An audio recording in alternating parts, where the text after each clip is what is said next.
And it is May 12th, 2026. Actually, here on the East Coast, it's actually already May 13th. And I would like to welcome all of you to KJ's True Crime Campfire. I'm KJ, and tonight we're going to talk about the CPS reports. Why was CPS called when he was 15? What happened with the belt incident? Are they the same incident? According to the logic that I can pull out of these different questions and the answers to them. So,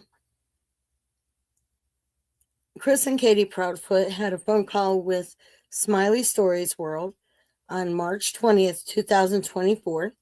And one of the questions that she posed to him was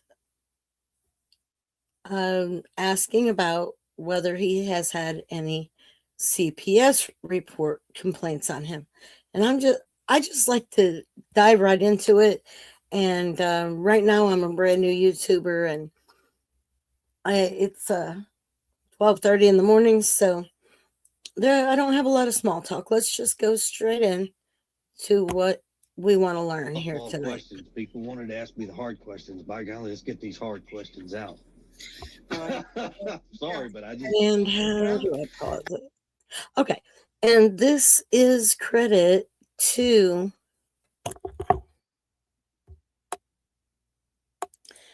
Electronic Medium 1111. Okay, I'm gonna... All right. Let's go ahead. Let me start. Okay. Have you ever had CPS called on you before? Okay. That's the number one. Smiley asked him, have you ever had CPS called on you before? Now let's go over to Nancy and see what her question was. Sebastian with a belt. What happened? That was actually several years ago, and it to was... Mr. Proudfoot, to Mr. Proudfoot, to Mr. Proudfoot. Yes, Mr. Proudfoot, what happened? Oh, I'm sorry. I misunderstood. I thought you were asking me. Okay. All right. So right off the bat, you see that there are two different questions being asked. Smiley? Yes. I've had it. Well, I'll be honest with you. I've had CPS. Again? Well, let me start. Okay. Have you ever had CPS called on you before? Yes. All right. That was Smiley's question. Sebastian had gotten in trouble. I want to find out about Mr. Proudfoot hitting Sebastian with a belt. All right. Nancy Grace wants to know about Chris Proudfoot hitting Sebastian with a belt. Smiley wants to know if Chris has ever had CPS called on him before, or Child Protective Services. In Tennessee, it's called CPS. Other places, it's called... No, I'm sorry. In Tennessee, it's called DCS. In other states, it's called different things. DCFS, CPS, CFS. I don't know all the different states and what they call it. And I heard somebody say, I really wish that they would make that uniform so that anybody in any state can know exactly the agency that's being spoken about when they're speaking about Child Protective Services. So, okay, that's the first thing. They both asked different questions. So I guess I will just stay with Nancy and see what is said here. And I hope you guys are taking notes, making screenshots, reading along with the transcript or something. What happened? That was actually several years ago, and it to was... Mr. Proudfoot, to Mr. Proudfoot, to Mr. Proudfoot. Yes, Mr. Proudfoot, what happened? Oh, I'm sorry. I misunderstood. I thought you were asking me, Katie. Sebastian had gotten in trouble. He got caught lying. And I had asked him, I said, hey, you got to have a punishment for this. He says, yes, sir. I said, okay. So I gave him a swat with a belt on his buttocks on the outside of his clothes, one swat. Hello, Shadow. Nice to see you here tonight.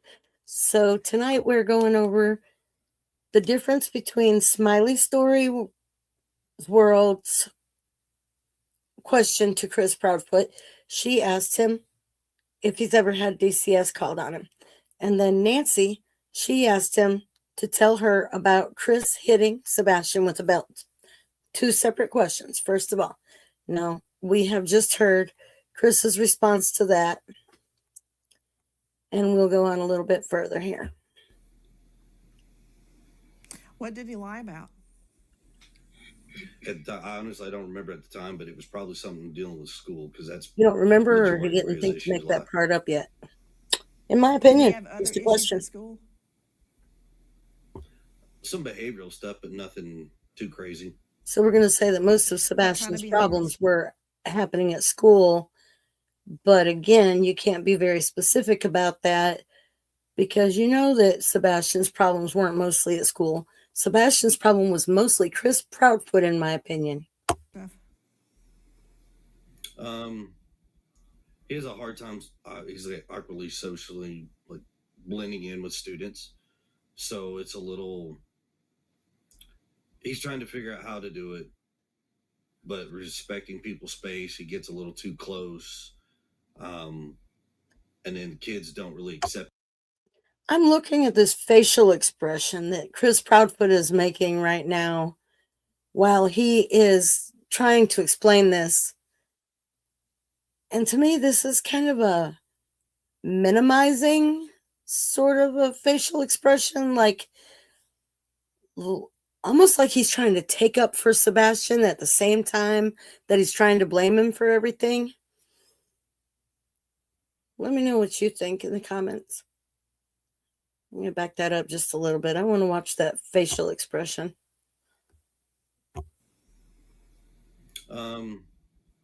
He has a hard time. He's like awkwardly socially, like blending in with students. So it's a little. He's trying to figure out how to do it, but respecting people's space. He gets a little too close, and then kids don't really accept that too much. So it kind of causes an issue. But he'll not stop, and he continues on. So then it causes an issue, and instead of being honest about it, he'll lie. Like, no, I didn't. Okay, Sebastian.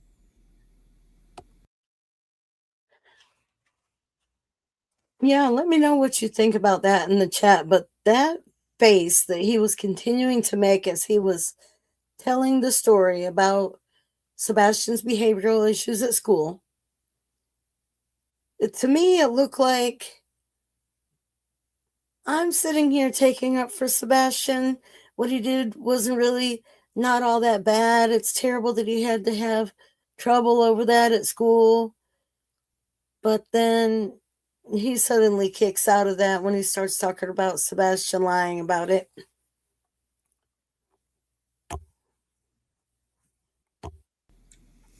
Or lying about doing Was work. that the first time? Was that the first time you had ever hit him with a belt? Yes, ma'am. The one and only time, actually. Okay, so right here, Chris and Katie both are saying that this happened at least 3 years ago, that this is the one and only time that Sebastian was ever hit with a belt. And I think that Sebastian was probably hit with a belt on a regular basis. I do not believe that that was the only time he ever got hit with the belt. That may be when it started. But the more I listen to these, the more it makes me think that Sebastian was forced to take his belt off in order to be spanked with it. Just like Sebastian was made to bag up all of his own toys and take them all to the trash can when he didn't clean his room good enough. Because in Chris's mind, the punishment has to fit the crime. And to me, it sounds like The crime is leaving the trash all over your floor, so it must be a trash, so you better pick it up and take it to the trash, because that's what we have to do. We have to pick up our trash and we have to take it to the trash. And if your toys are laying in the floor, then apparently they're trash, so he had to pick them up and take them. And then here's the thing with the belt, and I feel like he's getting spanked with his own belt. Okay, let me continue right there. When was this? Years ago, ma'am. Any idea how many? 3, 10, 1? It probably at least 3 years ago. I don't understand how that turned into a CPS. Yeah, that child little protective laugh right ser- there makes me think that he doesn't know when it happened, because it's been happening for so long. And so she's now going to ask about how it turned into a CPS report. Services complaint. How were they alerted that you hit him with a belt? That did not turn into a CPS service call. There were other CPS reports, right? Were they regarding your other child? Okay. So right there, he says that the belt incident did not turn into a CPS call. And I believe him on that too. Because again, I think that Sebastian had it in his head that it's okay for that to happen. But I think that when he was 15 years old and CPS was called, that it was not a belt that he got hit with. Let's listen to Smiley again. Well, I'll be honest with you. I've had CPS called on me in 2 states, New Mexico and Tennessee. And and that did that include with Sebastian?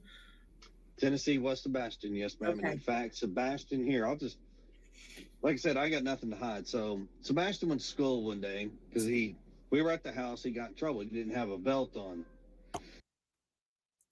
Sebastian went to school one day. I think this is where he was going to say Sebastian went to school and reported something. But he stopped himself and backs up, in my opinion.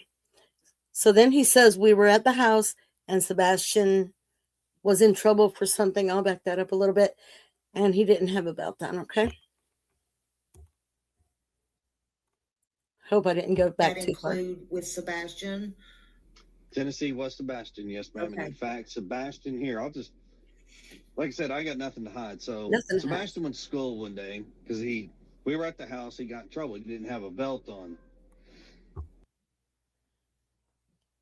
We were at the house. He got in trouble. He didn't have a belt on. In my opinion, Sebastian got in trouble. He was asked for his belt in order to spank him with his own belt, but he didn't have a belt on. So then, this is what happens. I was like, "Where's your belt?" And got it. Whack. Kind of got it. So Sebastian didn't have his belt, but automatically, whap, kind of got him. Huh? Kind of got him with what? He didn't hit him with a belt, in my opinion, at that point when he was 15 years old, when Sebastian reported something happening at the home. And that's when CPS was called. Because in my opinion, he either punched him or threw something at him. What do you think would cause a whap? You think it was just kind of slapping out into the air, punching at him, or just throwing the remote across the room and hitting him with it?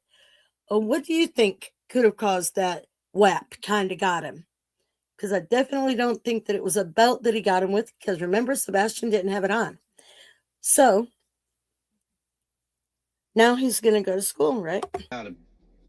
So he goes to school and he tells the teacher. They're mandatory reporters. So the teacher reports it. Well, it's going to sound very jerkish, but I don't want softball questions. People wanted to ask me. Okay, I didn't hear it just now. Let me know if you did. But I heard someone say, I heard Chris somewhere in one of these interviews say he went to school and showed and then he stopped himself. And I don't know if it's right here or not. I really don't think I heard it this time. And I'll have to find that. So he goes to school and he tells the teacher. They're mandatory reporters, so the teacher reports it. Well, it's going to sound very jerkish, but I don't want softball questions. People wanted to ask me the hard that questions. Just started that over. So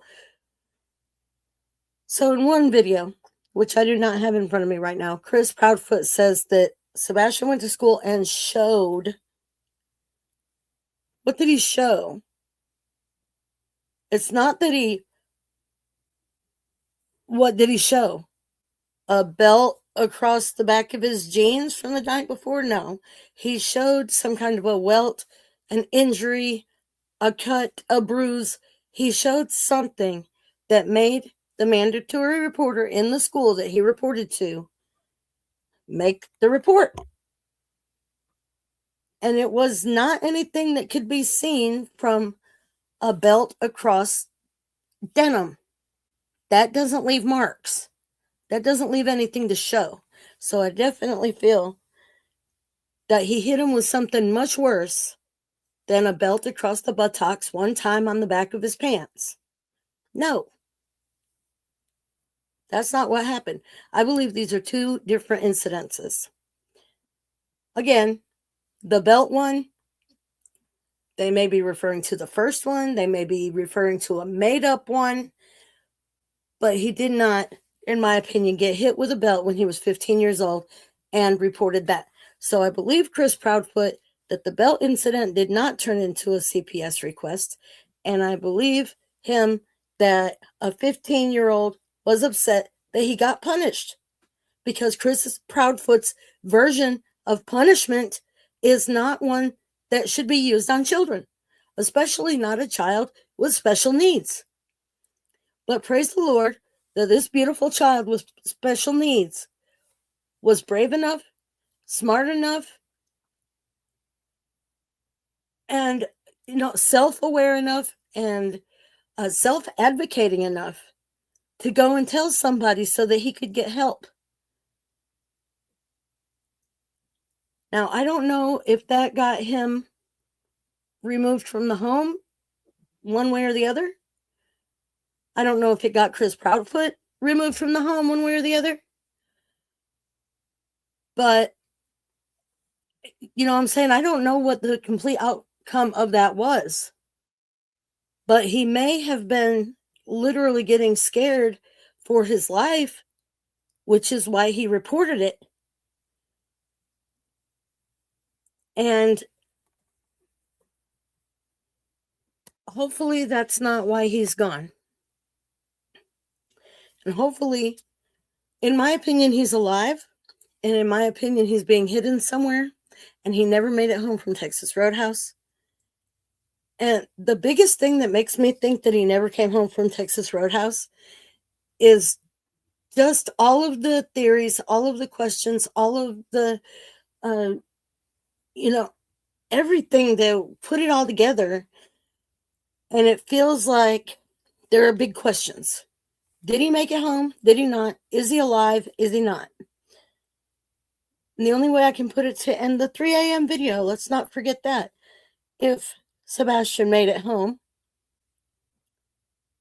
and there's no scent and there's no camera footage and there's no witnesses that he ever came out of the home, then that means that he had to have been removed from the home. In my opinion, if he made it home from the Texas Roadhouse, that's the biggest chance of him not being alive, because something probably happened in the home. And that would explain Chris Proudfoot being so very protective about anybody coming on that property. However, all of the seemingly, and in my opinion, premeditated qualities about this case, like the fact that they're on video in 3 different places, allegedly. We've seen a picture from Strike and Spare. We have video from Texas Roadhouse. we're told that they were at BJ's and that there was footage, but I've never seen it. But to me, okay, let's show everybody what we did all day long so everybody can see that I'm telling the truth. And then when I say I went home with Sebastian, then they'll automatically believe me because everything that I said about the daytime was true, right? It's all on video.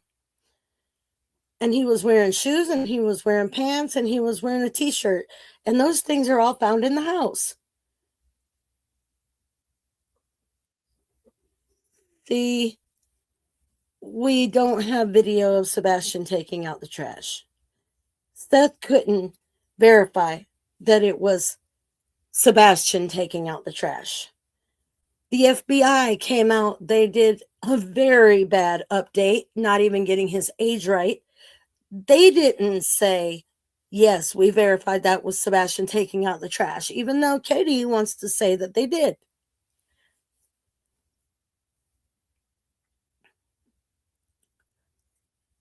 Because I feel that it's highly premeditated. I don't think that anything bad happened in the home that night. I don't think that Sebastian perished in his home that night. I don't think that Sebastian is gone at all.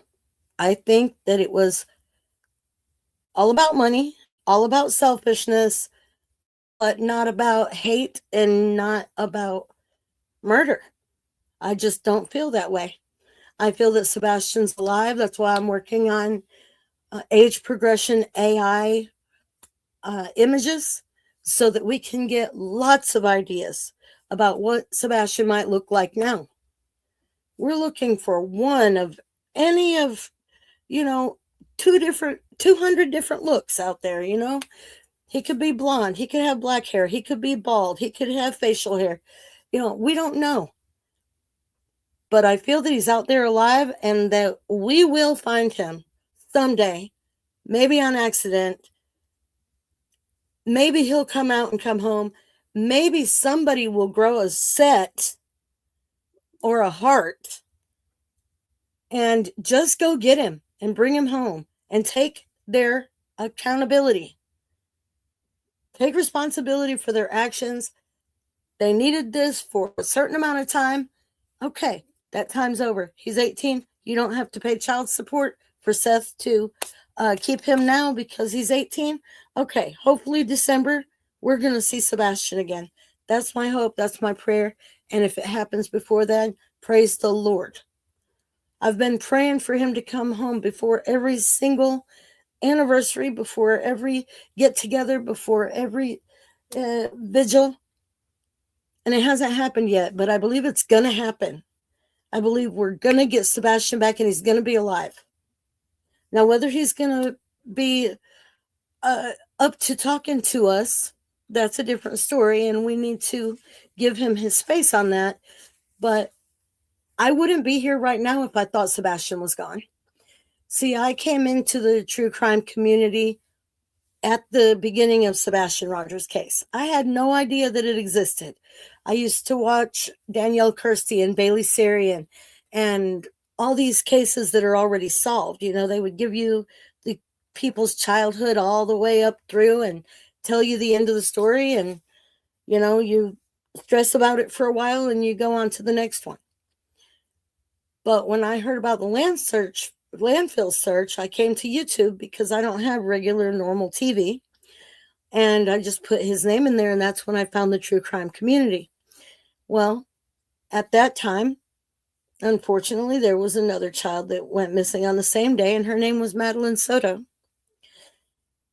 Within 4 days, and before I came to YouTube, she had already been found. And unfortunately, she was deceased. And rest in peace, Madeline, and justice for you in God's name. But as they continued talking about Madeline and continued talking about Sebastian, I asked myself what I'm here for. Am I here for the gossip and the drama and who did it and the mystery game? No, that's not what I want to be here for. So I chose that Madeline's case is now in the hands of the professionals of the FBI. She has been found. They know where she is. They just need to get justice for her. Sebastian, on the other hand, is still out there, and we don't have any proof that he has passed away. He could be still out there somewhere suffering, hurting, cold, hungry. We don't know. So this is where I need to focus. And I have a child very close in age to Sebastian. And he just captured me.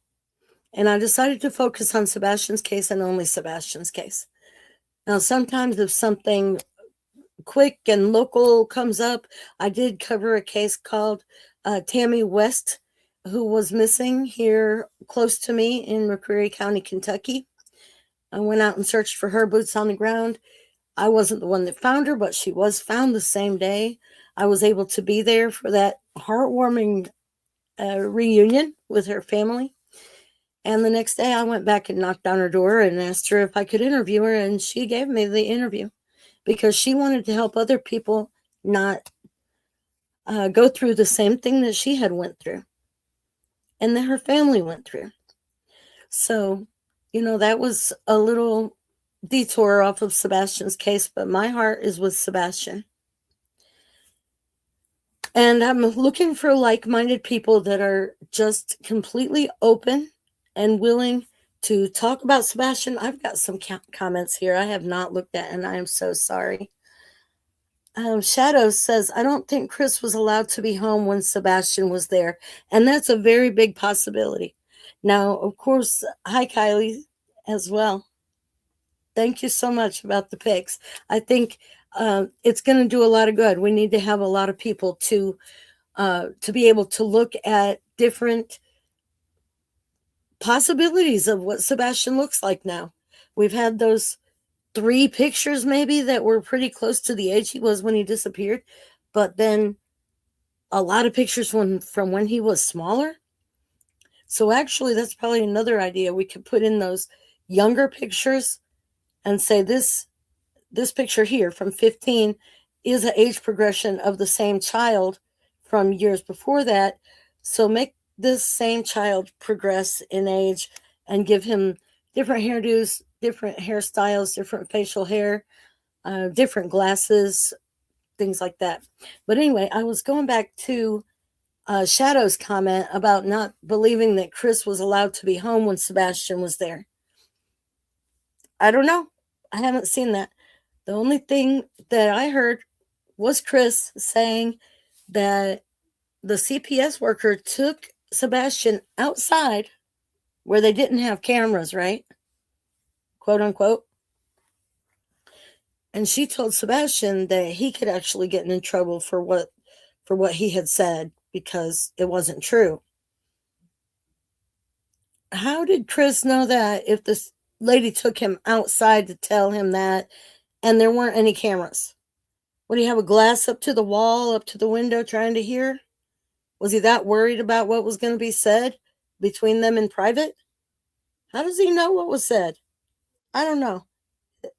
That's probably not even what was said, because if there were no cameras and he wasn't eavesdropping and he's telling the truth, then that means that Sebastian came right back out in the house.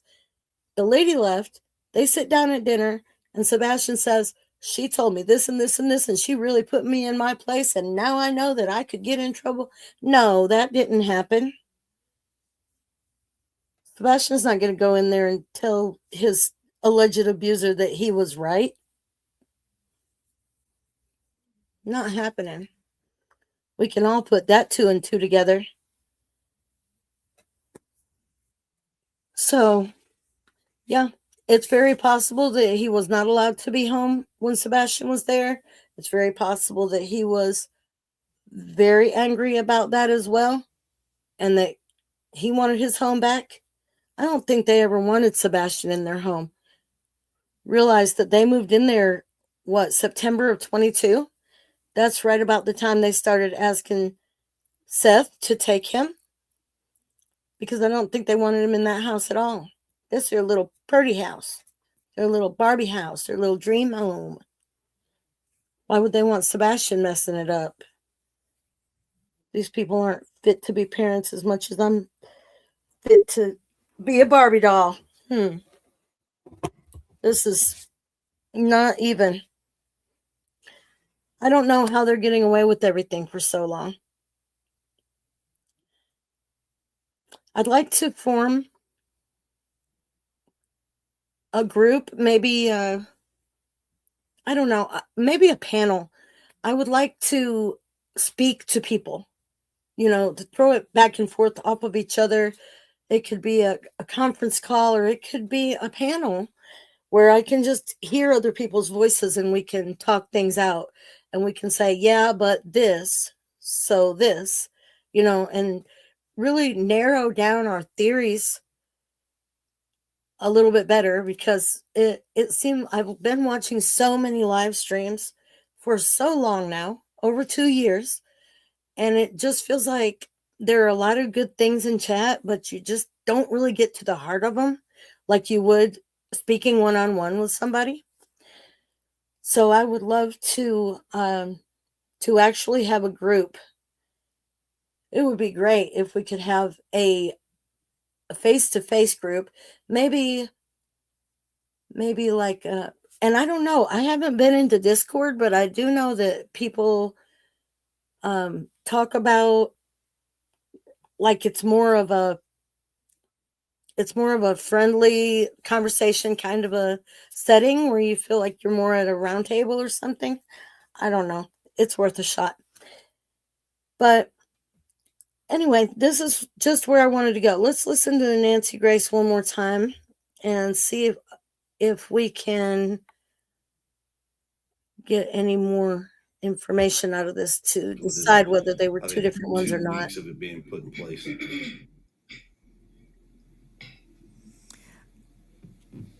I've got a question about the belt incident. You're telling me that was the only time that you ever hit Sebastian with a belt?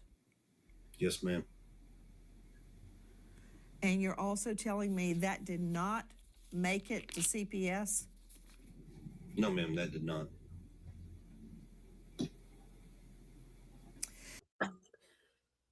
You see the way that is there? She went back to reconfirm that the belt incident is not what led to the CPS. And again, he said, that's correct. That's not what went to CPS. Again, in my opinion, those are two separate incidents. He hit Sebastian with something much more nefarious. A fist, a foot, a remote, a phone, a slap. I don't know. But in my opinion, it left a mark, and that's what he showed in school the next day. I wish we could get confirmation of that. But I think that Chris would much rather that we go ahead and be confused about that out here in the court of public opinion, and that we think that this is the same incident and that he's just lying and saying it was 3 years ago, but it was really when he was 15. Because it's, even though it makes him look bad, it still doesn't make him look as bad as it would if we knew what actually happened when he was 15. And there was one interview, and I didn't get this included in here tonight either, and I do not remember who it was with, but that person asked him what Sebastian was hit with. Or no, not what he was hit with. What did he accuse you of? What did Sebastian accuse you of when he made the report at school? And Chris wants to know what that has to do with anything. That doesn't have anything to do with anything. He got real upset and uptight right there. And in my opinion, it's because that's the heart of the matter right there. He doesn't want us to know what Sebastian reported. He wants to leave it that Sebastian reported that he got hit with a belt across the buttocks one time. No. And he wants us to believe that we are just thinking we were real smart because he said it was 3 years ago, and then he said it was when he was 15. Yeah, I think any of us can put it all together that those are two different incidences that he's talking about. And the belt incident could be completely made up because, in my opinion, there were so many of them. He doesn't have one specific one that he's thinking about. He didn't know what Sebastian lied about when he had to be hit with the belt. He doesn't know what Sebastian got in trouble for in order to whack him with something or another and for him to go to school and report it. Again, in my opinion, two different incidents. And I love you guys. I'm glad that you stayed here with me tonight. And I'm getting more comfortable here. And I appreciate your viewing. I appreciate your support. If you did like the video, I hope you will hit the thumbs up and support me with that. I would love to get more viewers and more help and more eyes on Sebastian. I'm hoping to add a lot more people to Sebastian's army. We need more people in Sebastian's army. We need people in Alaska. We need people all over the United States. We need people in Mexico. And I can help with that. Hablo español. I need to go ahead and do a Spanish video. I also speak Arabic, but I'm much more comfortable speaking it with my family than I am on YouTube. So, these are just things to come.